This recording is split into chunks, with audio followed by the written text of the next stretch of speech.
for many months to address this unprecedented challenge. Efforts deployed by all are truly remarkable. That being said, we must not become complacent.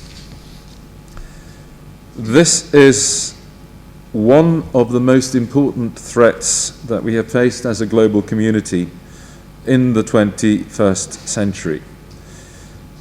Nigeria may not be appearing to be facing a second wave of Covid-19 infections, as other countries are struggling with at the moment. This said, we are facing a very unpredictable future, and there are many things we are still uncertain about regarding the Covid-19 pandemic and how it spreads and how we can best prevent it.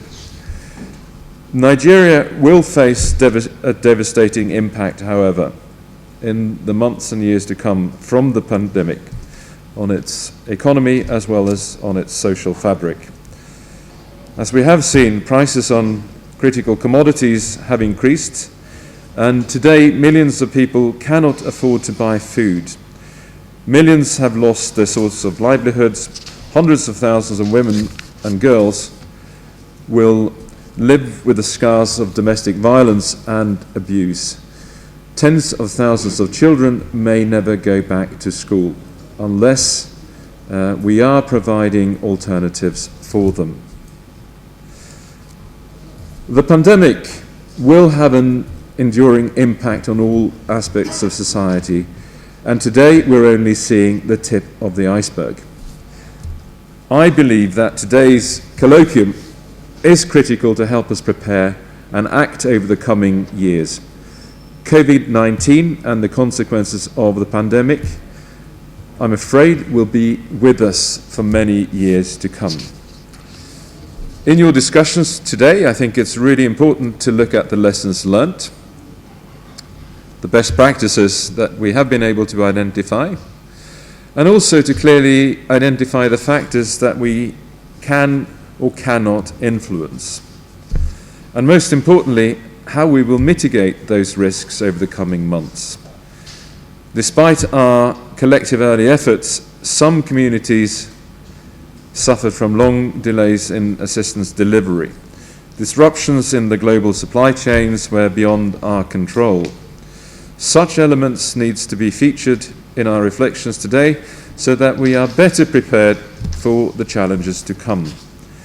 I assume this will also be a challenge in terms of how we go further in terms of then acquiring and distributing vaccinations when they become available. And I also invite you to look at the opportunities that we have in terms of building back better. The opportunities in terms of smarter delivery, in terms of being able to make sure that our meagre resources go further. The disruptions and negative consequences of the pandemic are now a space for us to build bridges, reinforce our partnerships, build new partnerships, as well as creating new opportunities. This also means that we should be thinking beyond temporary solutions and look at more sustainable solutions in terms of the humanitarian response in the coming months. Having sufficient resources as well as access will remain major challenges in the coming months and in 2020 on. And I'm hoping and I'm trusting that 2021 will become a year of greater collective action, efforts and solidarity. Only having been a limited time in Nigeria, one of the things I have found is that Nigerian people are amongst the most resilient in the world. And I know that together, next year, we will scale up our efforts to save lives and alleviating suffering, and also look towards, together, making a better future for the many vulnerable people post-COVID-19. So I'd like to thank you all and wish you all the best for fruitful deliberations today. It is my utmost pleasure to be here today with stakeholders that shaped the humanitarian response during the COVID-19 pandemic. I'm confident to acknowledge that in your various capacities and mandates, your assistance provided humanitarian interventions to vulnerable Nigerians. You demonstrated resilience in the face of tremendous challenges and risks.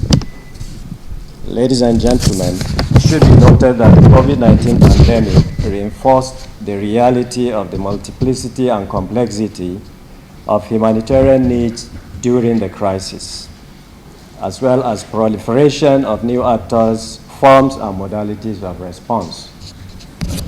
Likewise, it must be noted that humanitarian perspectives and practices are broadening from just catering for basic survival needs to providing durable solutions and sustainable development for the vulnerable.